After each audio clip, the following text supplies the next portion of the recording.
আমার কথা হচ্ছে বিপ্লবের পক্ষে যারা এই শক্তিগুলো তো আরেক বিপ্লবের পক্ষে কোনো শক্তিকে অ্যাটাক করে। গতকালকে আসলে আমি আমার জায়গা থেকে আমাদের চিটাগং প্রোগ্রাম ছিল, এই প্রোগ্রামটা আয়োজন করেছিল ইসলামী আন্দোলন বাংলাদেশ। আমরা সকালেই সেখানে গিয়েছিলাম।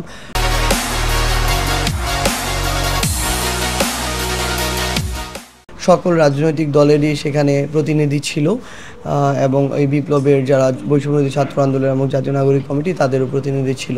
তো সেই প্রোগ্রাম সামগ্রিকভাবে শেষ হয় রাত 12টার দিকে। তো তখন হঠাৎ করে সোশ্যাল মিডিয়াতে এসে দেখতে পাই যে আমাদের রাজপথের সহযোদ্ধা যারা আমরা আসলে কাঁধে কাঁধ মিলিয়ে আমরা 18 কোটা সংস্কার আন্দোলনেও ছিলাম, আমরা এই অভ্যুত্থানেও ছিলাম, আমাদের ভাইয়ের উপরে এই একটা মানে অনাকাঙ্ক্ষিত এবং অপ্রত্যাশিত এরকম একটা আক্রমণ হয়েছে। এবং এই বিপ্লব পরবর্তী সময়ে যদি আমাদের কোনো একজন বিপ্লবী ভাইকে রক্তাক্ত হতে দেখা যায়, এর চেয়ে কষ্টকর আর কিছু হতে পারে না আর কি।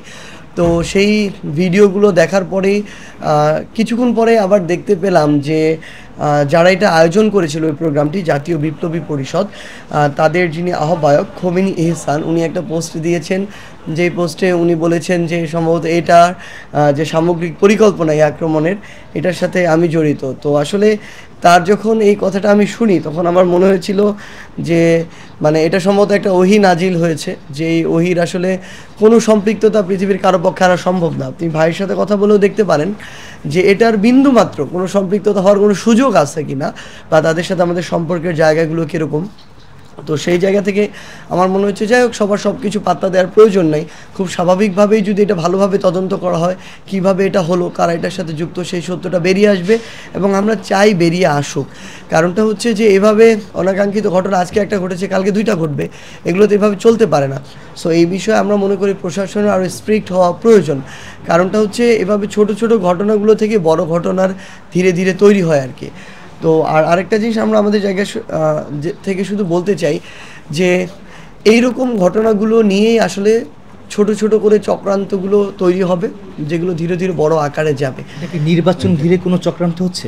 দেখুন, এরকম করে স্পেসিফিক সরাসরি বলে দেওয়া যায় না নির্বাচন কেন্দ্রিক কিনা, কিন্তু যখন ওই জাতীয় বিপ্লবী পরিষদের কার্ডে আমরা দেখেছিলাম যে এখানে লেখা আছে জুলাই বিপ্লবী ছাত্র জনতার উদ্যোগে গঠিত প্রথম রাজনৈতিক দল জাতীয় বিপ্লবী পরিষদ, তখন আমার শহীদ পরিবাররা যখন আমাকে জিজ্ঞাসা করে জুলাই ফাউন্ডেশনের সাধারণ সম্পাদক হিসেবে তারা সেখানে যাবে কিনা, আমি তাদেরকে স্পষ্ট ভাষায় একটি ভয়েস মেসেজ দিয়ে বলেছিলাম যে দেখুন, আপনারা কেন একটা রাজনৈতিক দলের হয়ে যাবেন?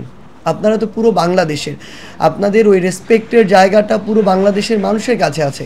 আপনারা যখন একটা দলের, এরকম কোনো একটা দলের হয়ে যাবেন যারা নিজেদেরকে রাজনৈতিক দল হিসেবে ঘোষণা দিচ্ছে অলরেডি, এবং বিপ্লব পরবর্তী প্রথম রাজনৈতিক দল, তাদের হয়ে গেলে আপনারা একটা পক্ষের হয়ে গেলেন।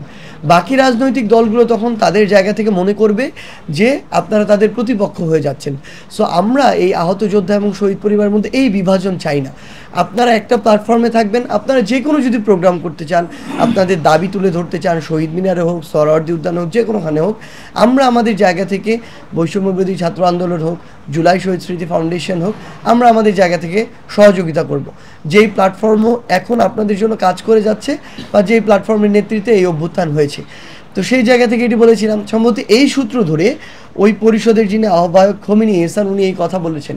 কিন্তু আমার মনে হয় কি, একটা এরকম একটা প্ল্যাটফর্ম যারা তৈরি করেছেন, তার যারা নিজেদেরকে রাজনৈতিক দল দাবি করছেন, তাদের আহ্বায়ক যদি এরকম মানে অবিবেচনা প্রসূত এবং মানে যেখানে বিন্দুমাত্র কোনো সেন্স ক্রিয়েট করেন এরকম কথা বলে, আমাদের মনে হয় যে এগুলো আসলে ষড়যন্ত্রের গন্ধ, কিংবা হচ্ছে এগুলো বিভিন্ন আসলে উস্কানি। তো আমরা আমাদের জায়গা থেকে মনে করি যে এই ঘটনাটা একটা সুষ্ঠু তদন্ত হওয়া উচিত। আজকে আমাদের ফারুক ভাইয়ের সাথে হয়েছে, কালকে আমাদের সাথে হবে, অন্য কারোর সাথে হবে। এগুলো বন্ধ হওয়া প্রয়োজন এবং এগুলোর বিচার হওয়া প্রয়োজন। এবং আমরা আমাদের জায়গা থেকে আমাদের ভাইয়ের, স্পেশালি আমাদের এই অভ্যুত্থানের একজন গুরুত্বপূর্ণ সহযোদ্ধার সুস্থতা কামনা করি।